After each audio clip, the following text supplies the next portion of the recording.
در بیان باغ حوله پدر مادرم تشمیز و ریحان میکنند. هرگاه با مهر آغوشش کنند مادری من بوی ریحان میکنند.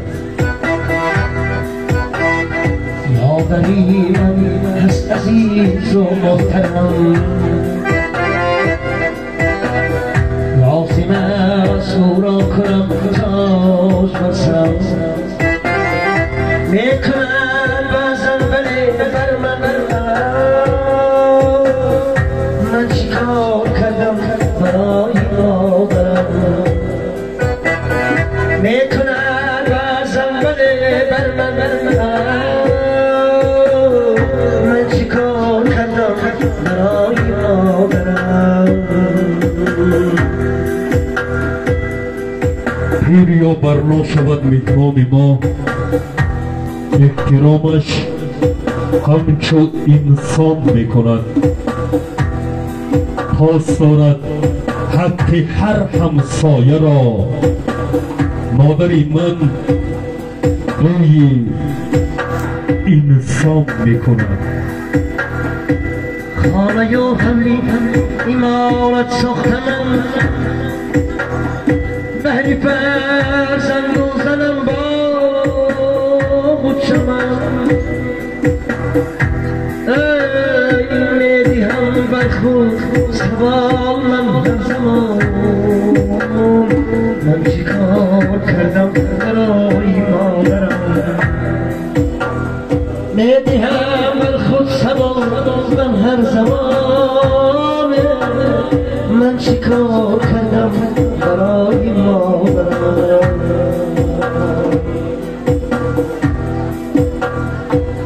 در سر خانه پر از انواع نوش احترام پاره نان میکند.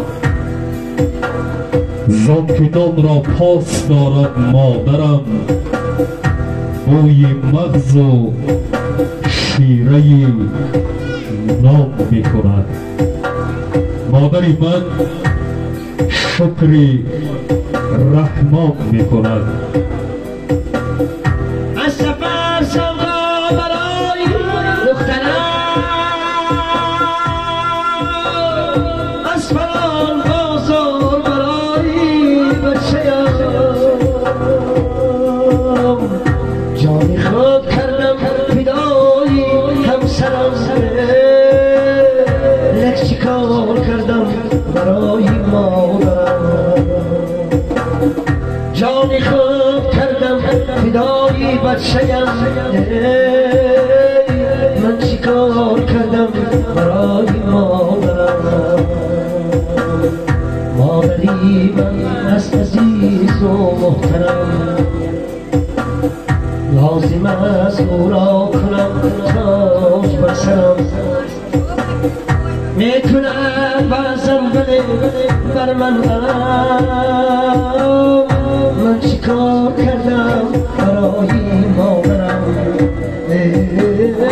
میتونم بازم بله بر من چیکار کردم برای مادرم. میدیم بر خود سوال من هر زمان. دیگران کنین دیگران. میدیم بر خود سوال من هر زمان. دیگران کنین.